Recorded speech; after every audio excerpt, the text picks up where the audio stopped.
أعوذ بالله من الشيطان الرجيم. سنريهم آياتنا في الآفاق وفي أنفسهم حتى يتبين لهم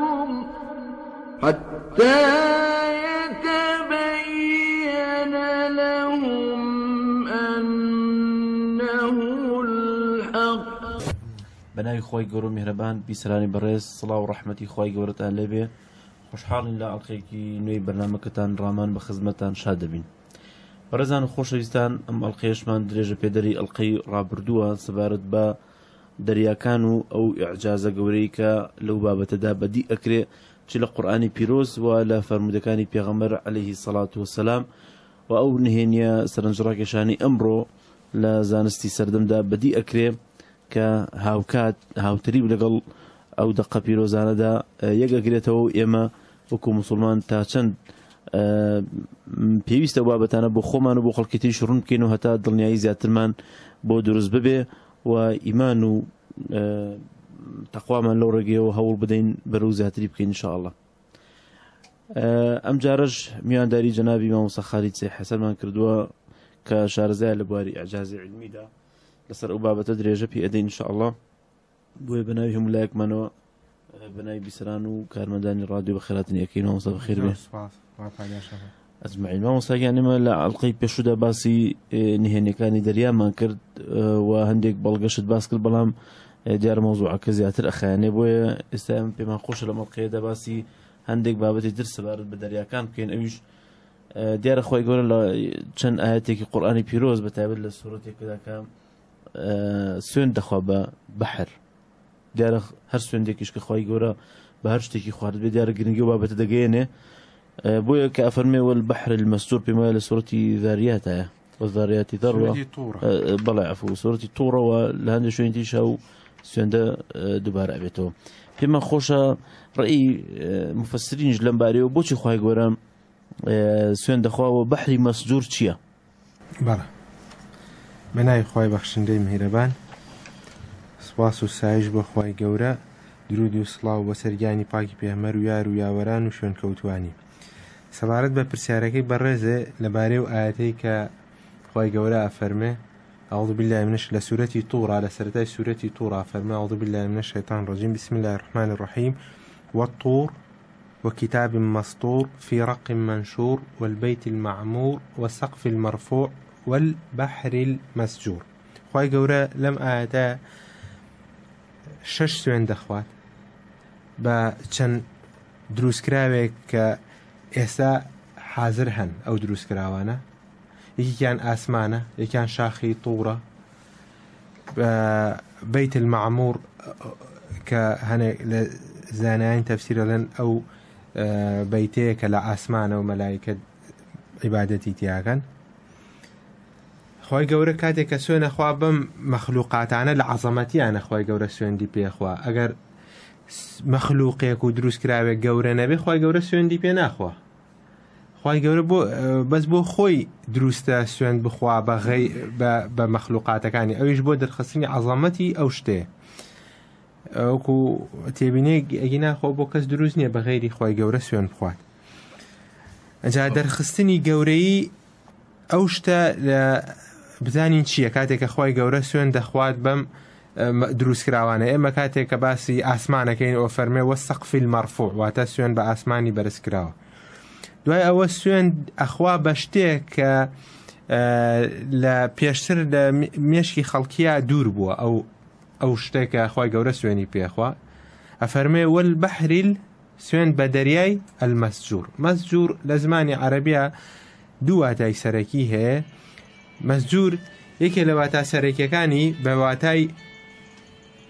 المەملوء المەکفوف عن اليابسة. المملوء بالماء يكي كان لواتاكاني وهو لا قتادة وخاوني تفسير جلالين ألين المسجور هو المملوء. هروها ابن جرير طبري أفرمي المراد بالمسجور الممنوع المكفوف عن الأرض لئلا يغمرها فيغرق أهلها. واتە والێکی ئێنەوە کە دەریای لێوان لێو لە ئاو بەمەر کاتێک کە ناگاتە وشکانیش، یعنی وشکانی لە حەدی خۆی زیاتر نابێ لە وشکانی دوور خراوەتەوە، بەڵام لێوان لێو لە ئاوە. ئەمەیان دیارە ئەوە ئەو معنایان کە ئێستا زاناکان دەریان خستووە دەبارەی ئەو بەحرانەی کە ئێستا پڕن و بەڵام لە ئاستی خۆیان سەر ناکەون و زەوی نغڕۆی ئاو ناکەن. دیارە ئەو نیسبەتە زۆرەی کە لە بەستەڵەکی باکوور و بەستەڵەکی باشوورە لە چیا بەستۆکان و لە ئەستوورێکی زۆر لە بەستەڵەک دروست بوون، لە سەیە دووی ئاوی گۆی زەوی پێگەێنن. ئەم بەستەڵەکانە تەنها 5 پلەی گەرما بەرز بێتەوە، هی ئەو ناوچانە تەنها 5 پلە بەرز بێتەوە، ئەوە ئاوی دەریاکان بۆ چەندین مەتر بەرزە بێتەوە و سەرزەوی زۆربەی زۆرێک لە سەرزەوی نغڕۆی ئاوەکەن. کەواتە ئەمە یەکێک لە معنای وشەکەیە کە المەملوء بالماء والمەکفوف عن اليابسة، پڕە لە ئاو ئەو شوێنی دەریاکان پڕە، بەڵام لە خوای گەورە ئەشمان پارێزێ، وا نابێت کە هەموو سەرزەوی داپۆشێ. خۆخوای گەورە توانێت 5 پلە ناوچەی بەستەڵەکەکان پلەکەی بەرز بکاتەوە و ئەو کاتە هەموو زۆربەی سەرزەوی ئەبێ بە بەحر، کە ئەمەش دیارە لە ڕوانگەی خەیاڵی زانستیەوە نییە، بێگومان حەقیقەتی زانستیە و چەندین قۆناغ خەزانەکان باسکە بەسەر زەوی ئەم حاڵەتە هاتووە. چەندین حاڵەت هاتووە کە زەوی هەر هەمی بووە بە ئاو، یاج حاڵەتی وا بووە بەستەڵەکان زیان کردووە، وشکانی زیاتر لەو حاڵەتانەیە کە بەستەڵەکان زیاترەوێ بە هەردا بەزێ وشکانی زیاکە. بەڵێ مامۆستا ئێمە لە قورئانی پیرۆزە زۆر ئەو سوێندانەمان هەیە بەرچاومانەکە، وەکو خوای گەورە مەسەڵەن فەرمووە والشەمس وضحاها، یان لە شوێنی ترێکە فەرمووی کە والفجر والليالي عشر والشفع والوتر، کە باسی ئەم سوێندانە ئەکات، یان کە یعنی خوای گەورە باسی هەر شتێکی کردبێ بە دوای ئەوەیە سیفەتی ئەو شتێک هێناوە، باسی کردن بووی کەڕوونکردنەوە بێ بۆ خەڵک. ئەم بەحرەش یعنی تەنها سوێندی بە بەحرەکە نەخواستووە وەکو بەحر وەکو خۆی، بەڵکو بەو معریفەیە یاخود بەو پاشگیری کە لە دوای ئەوەی دێ مەسجوور، کەواتە ئەگونجێت بەحر ببێتە مایی وێرانکردنی خەڵک، لە هەمان کاتیشا بێتە مایی نیعمەت بۆ دانیشتوان بۆ هەمووبوونەوە. بۆیە لێرە خوای گەورە کە ئەفەرمێ والبەحر المەسجوور، مەسجووریش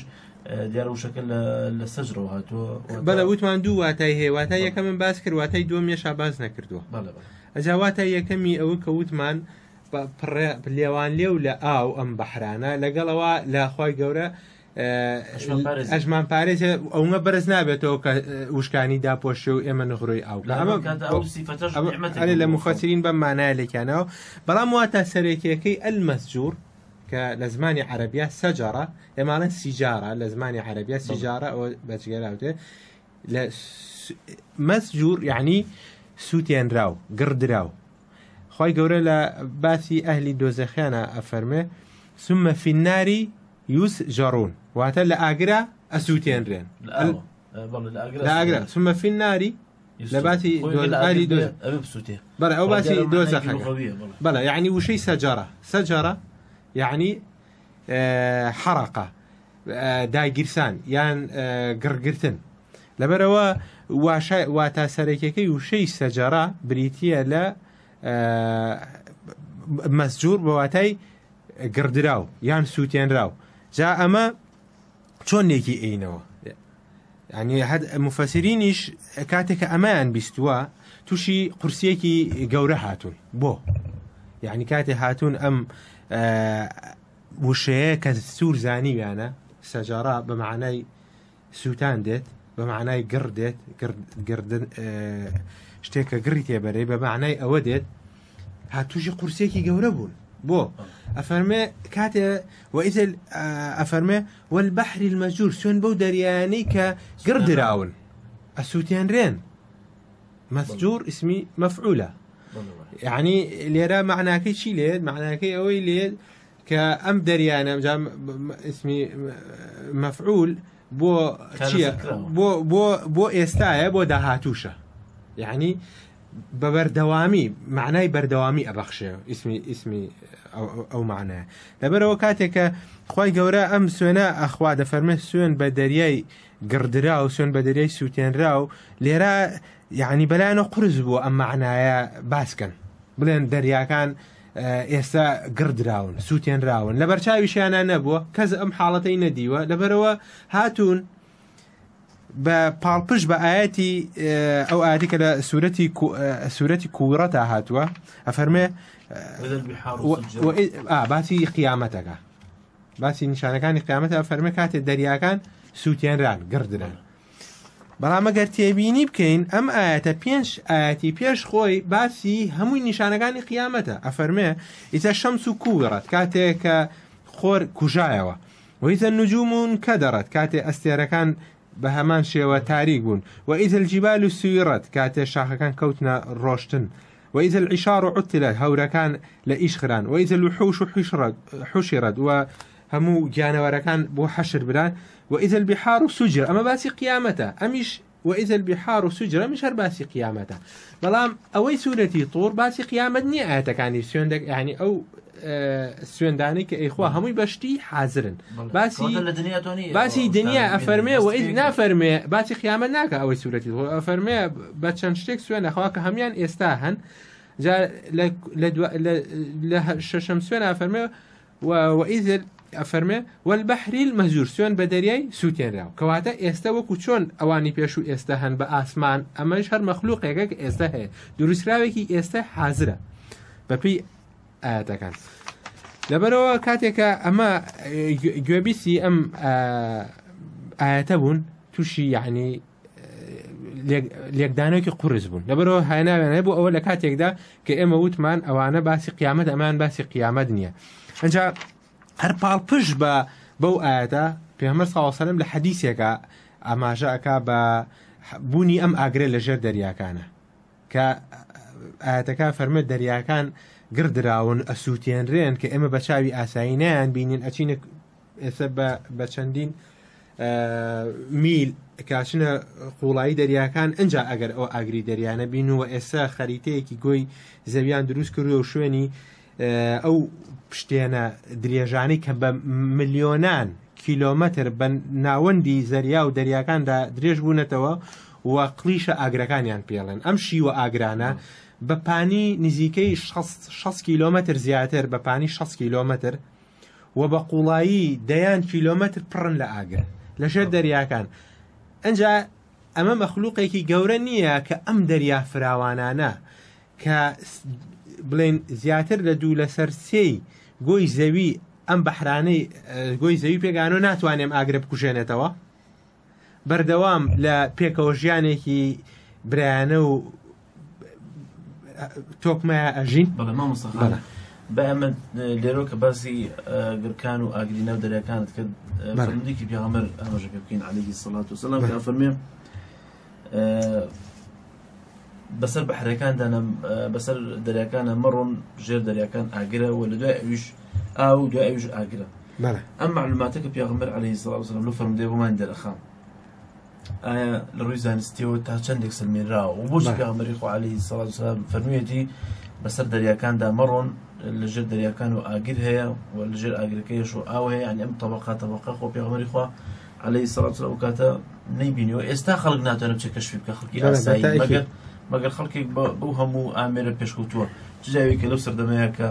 پێشکەوتن نەبووە پێمان خۆشە لەسەر ئەم فەرمودەیە بڕۆیت و بەراورد لەگەڵ زانستی ئەمڕۆیە چیمان پێگەێنێ وەڵا سەرەتا ئەمێ ئەوە بڵێم کاتێک کە پێغەمبەر صلی الله علیه و سلم ئەم شتانەی فەرمووە پاڵپش بە نیگای خوایی ئەم شتانەی فەرمووە ئەگینا کەسێک کە هیچ زانیاریەکی لە بەردەسان نەبێت لە خۆیەوە ناچێتە باسێکە و کە مەوزوعی ئەو نەبێت پێغەمبەر لە ڕاستیەکەیە ئەو مناقەشانی لەو کاتا کردوێتی لەگەڵ بێباوەڕانی قوڕەیشیەکانە ئەوە بۆ کە باوەڕ بێنن بەخوای تاقانە واز لە بتپەرستی بێنن بابەتێ پێویستی ئەو کاتە نەبووە پێویستی ئەو کاتە نەبووە و بە تایبەتی لە باسی دەریاکانە ئەفسانە و خورافەیەکی زۆر باڵی کێشاوە بەسەر لێکدانەوە بۆ حاڵەتی هەموو دەریاکان نەیانتوانی و لێکدانەوەکی زانستی بۆ دەریاکان بکەن کاتێکا کە ناوچەی پێغەمبەر صلی الله علیه و سلم بوشکە بیابان بوو پێغەمبەر لە ژیانیان نەچۆتە سەر بەحر نەیدیوە هەتا ئەگەر چوو بێتیش نایبینی ئەم حاڵەتانە نابینی بە چاوی ئاسایی ئیلا یعنی بۆچی پێغەمبەر صلی الله علیه و سلم ئەم تەفاسیل و وردەکاریانە باسەکە بەڵێ کەواتە یعنی هەروەکو دکتۆری بەناوبانگی ئەوروپا کە بەناوی مۆریس بووکای هات وتی من پێوەرێکی مادیم بەدەسەوەیە کە بزانم ئەم زانیاریانەی پێغەمبەر گەیاندوێتی هی خۆیەتی یان هی خۆیەتی یان هی نیگای خوایە و لە خوای گەورەوە بۆی هاتووە هات وتی پێوەرەکە چییە زانیاریەکانی بەراورد کرد وتی بەراوردیەکەمە و زانیاریانەی کە لە قورئانە هاتوون و لە فەرمودەکانی پێغەمبەر هاتوون دەربارەی دیاردەگەردونیەکان کە لە بەس لە قورئانە زیاتر لە 1000 ئاەتی قورئانی هەیە باز لە حاڵەتە گەردونیەکانەکە و جگە لەو دەیان و سەدان فەرمودانەی پێغەمبەر صلی الله علیه و سلم کە باز لە دیاردەگەردونیەکانەکە فەرمی مادەم پێغەمبەر چۆتە ئەو باسانەوە بە بێگومان ئەگەر هی شخصیەتی خۆی بێ و هی ئەو دەوروبەری خۆی بێ و هی ئەو شارەسیانەتی ئەو سەردەمانەش بێ لێی وەرگرتە بێ بێگومان کەوتۆتە غەڵەتەوە ئەو باسی لەم هەموو دیاردە جۆرا و جۆرانە کردبێ بە هەموو جۆرەکانەوە بە پزیشکیەوە بە دەریاییەوە بە فەلەکەوە بە جیۆلۆجیەوە بە کەش و هەوا و بە هەموو بوارە جیاجیەکانی علوم کە ئەمڕۆ پێنە علومی مادی بۆ قسەی لە وردەکاری و نهێنەکانی کردبێ بێگومان کەوتۆتە هەڵەتەوە ئەگەر ئەو کادا سەر لێکدانەوە بۆ هەموو دیاردەکان ئەگەر لە 100 دانە دانەیەکی ڕاز نەبووە لێکدانەوەکان ئەویش بە لێکدانەوەیەکی کرچووکاڵ و بە ناتەواوی لێکدان داوەتەوە لەبەرەوە وتی ئەمە پێوەرێکی مادیە لە بەردەسی منایە بەراوردی زانیاریەکانی قورئان و زانیاریەکانی فەرمودەکانەکەم بە زانیاریەکانی ئەو سەردەمە ئەگەر وەکو یەک بوون ئەوە هی ئەو سەردەمێ وەریگرتووە هی خۆیەتی ئەگەر لەگەڵ هی ئەم سەردەمە شاو بێگومانی خۆی نیە ئەمە وەحیە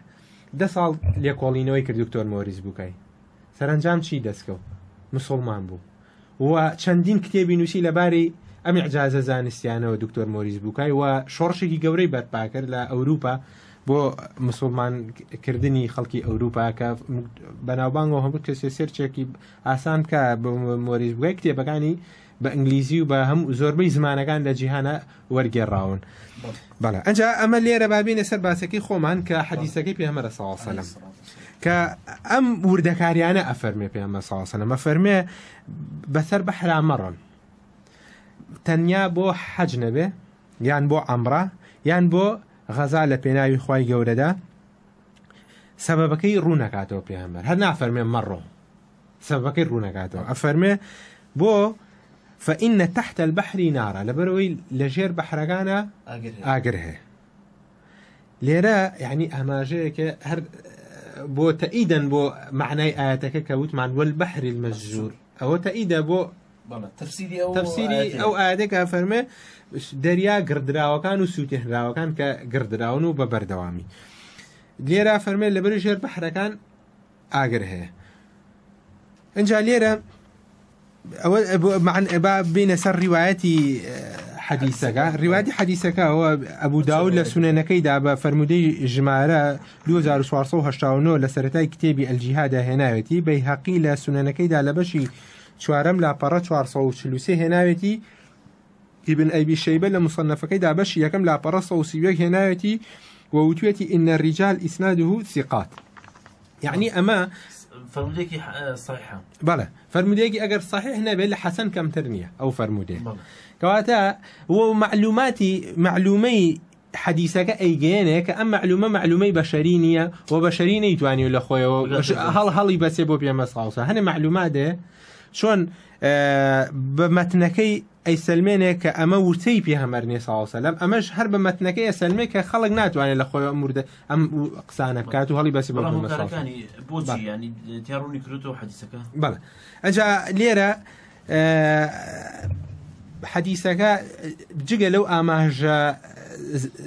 ئاماژە نهێنیە نادیاری کە لە بەرچاوی خەڵکیانە بوو ئەمڕۆ حەقیقەتێکی زانستی و زانکان لە سەدەی 20 کە لە دوای جەنگی جیهانی دووەم چوونە خوارەوە بە ژێردەریایە بەهێزەکان کە بە ئەکریلیک دروست کراوە دا بەزینە خوارەوە بۆ 2 میل زیاد یعنی بۆ 3 کیلۆمەتر زیاتر دا بەزینە خوارەوە بینیان ئاوێکی گەرم لە سەرود و سەپ لی سەدیەوە ئەکوڵێ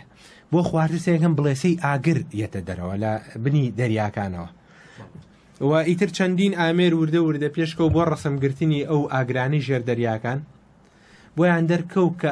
درز و قلیشێکی گەورە لە ناوەندی زەریا و دەریاکاندا درێژ بۆتەوە شیوی گەورە بە پانی 6 کیلۆمەتر و بە قوڵایی دەیان کیلۆمەتر پڕن لە ئاگر و بڵێسەیەتە دەرەوە و ئەو ئاوی زەریانە ئەکوڵێن و ئەو ئاوە زۆرانی سەریان کە چەندین کیلۆمەتر لە سەرویانەوە ئاوە ناتوانن بیکوژێنەوە کە ئەمە مەخلوقێکی بەڕاستی عەزیمە و گەورەی دەسەڵاتی خوای گەورە مامشانە هەر بۆشە خوای گەورە سوێنی پێخوا ئەکە بەڕاستی دروستکراوێکی گەورەیە کە خوای گەورە عەزەمەتی خۆیمان پێ نیشان لە زەریاکانە نەک لە دەریاکان دەریا بچووتر بەڵێ لە زەریاکانە زەریانی کە بڵێن وەکو ئۆقیانوسەکان کە ئێستا من ئەو نەخشەیە کە ئێستا لە بەردەسمایە ئەوە نووسراوە ئەم وێنێ دابەشبوونی ناوچە بورکانەکان نیشان دەدا کە بە سێگۆشە نیشان کراون لەسەر زەوی و ناو زەریا و دەریاکان لەگەڵ شوێنەکانی دابەشبوون پلێتەکانی توێکلی زەوی هەموو ئەو سێگۆشانە کە دیاری کراوە هەتا دەریای ناوەشۆنی دەریای ناوەڕاستی تیا بزانە ئەها چکە دەریای ناوەڕاستی ڕۆتە بەدە بەڵێ ها سێگۆشەی تیا لە وێنەکە تۆی بینی لەبەرەوە ئەم سێگۆشانە کە دیاری کراوە ئەمانە پشتێنەی قلیشە ئاگرینەکانن کە ناو بەحرەکانە هەن بەڵێ هۆکارەکەی بۆچی پیاوەم ڕازان فەرمیتی بەسەر دەریاکانە مەڕون ئاگرە ئەو ئاگرە باشکرا نابینێ زەرریشی نیە بۆ ئەو کشتێوانەی کە بەسەر دەریا بەڵێ ئەمەش دیسانی عجازێکی تری پێغەمبەر صلی الله علیه و سلم کە ئەفەرمێ یعنی ئەم حەدیثەی پێغەمبەر صلی الله علیه و سلم بەس ئەوە ناگەێنێ ئیعجازێک لە پیشانمان باکە لە نهێنیەکە لە ژێر دەریاکانە شتێکی ترمان پێ فەرمێ ئەویژەوەیە پەیوەندیەک هەیە لە ژێر دەریاکە بۆ سەر دەریاکە لە ژێر دەریاکە ئاگر هەیە پێغەمبەر فەرمێتەوە بەسەر دەریاکان مەڕۆ کەواتە بەپێی حەدیثەکەی پێغەمبەر ئەیسەلمێنێ لباتیەگەین کە سەر دەریاکەش مەترسی دروستە بێ ئەم مەترسیە چییە؟ چکە لە ژێر دەریا ئاگر هەبێ قەیچێکە با من بەسەر دەریا بڕۆم چ زیانیە و لە ژێرەوە ئاگرۆ منە قمشی بەسەرەوە بەڵام ئەم فەرمودێ ئەیگەیەنێک کە مەترسی بۆ سەر ڕووی دەریاش دروستەکە بەڵام با ئەومان بیر نەچێت کە ئەم نەهیەی پێغەمبەر صلی الله علیه و سلم لە حەدیثەکە زانایان ئەفەرمون بۆ کەراهەتە ئەکافەرمون ینی بۆ باش نییە بۆ حرام نییە بۆچی بە پێی ئەو ئاەتەی سورەتی مائیدە لە ئاەتی 96 لە سورەتی مائیدە فەرمێ حەڵاڵە بۆتان کە ڕاوی شتەکانی ناو دەریا بکەن وحیل لەکم صید البەری وطعامه یعنی بچیتە بۆ بەسەر دەریا بڕۆ مەتاعا لەکم وەلیسیانی لەوێ حەڵاڵ کراوە و لەم حەدیثا کەواتە ئەزاناکانە فەرمون ئەم نەهی پێغەمبەر صلی الله علیه و سلم بۆ کەراهەتە بۆ حرام نییە وڵا دیارەش بخۆی پرسیارێکی ترە چکە لە چەند شوێنێکی تری قورئانی پیرۆزی خۆی گەورە ئەمەژە بۆکە وەرەکە فەرمی وەجەرەینە فی الفولک زۆر جار کە باسی کەشتێوانەکانە کە ئاوەکان تێ ئەپەڕن خۆ ئەگەر ئەمە حرام بێت دیارە ناگونجێ یان ئەمە بۆ ئەوەی چیرۆکی خضری سوورەتی کەهفە کە خۆی گەورە باسیەوە کە لەگەڵ گەنجەکە سواری بڵێن کەشتیە بوون مەبەست لەوەی ئەم فەرمودێت تەعاڕوز ناکە لەگەڵ تەعاڕوزەکە نەخەر لەبەرەوەی زانایان تەوفیقێکیان دروست کردووە ئەفەرمون کە ئەفەرمێ غەیری حەج و عەمرە و جیهاد نەبێ و ئاەتەکەی لێرەش حەڵاڵی کردووە کەواتە نەهێکی پێغەمبەر ئەفەرموو یعنی بۆ خۆتان وا باشە لە مەترسیەکی خۆتان پارێ هەتا ئەتوانن زۆر پێویست نەبن لە مەترسیەکی خۆتان پارێزن ئەویش بەهۆی ئەو کاریگەری کە دروستیەکە لە ژێرەوە بۆ ئەو کاریگەریە بریتیە لەوەی کاتێک کە ئەو بورکانانە ئەو گڕکانانەی کە لە ژێر دەریاکانان هەنێ جار لە حاڵەتی دەگمەنە سەر دەرەکەن بورکان دەرەچێ بۆ سەر ڕووی دەریاکە وەلەو حاڵەتانە بورکان لە ناوە ڕاستی دەریاکە و بەرزە بێتەوە ئەگەر بەر هەر کەشتیە بکەوێ بە ئاسانی سووتێنێ و ئەو دوورگانی کە ئێستا دروست بوون لە ناوەندی دەریاکان و زەریاکان هۆکارەکانی چییە؟ ئەوانە لووتکە چیای ناو دەریاکانن ئەو دوورگانە لە ئەنجامی چیای گڕکانی لە ئەنجامی کاتێ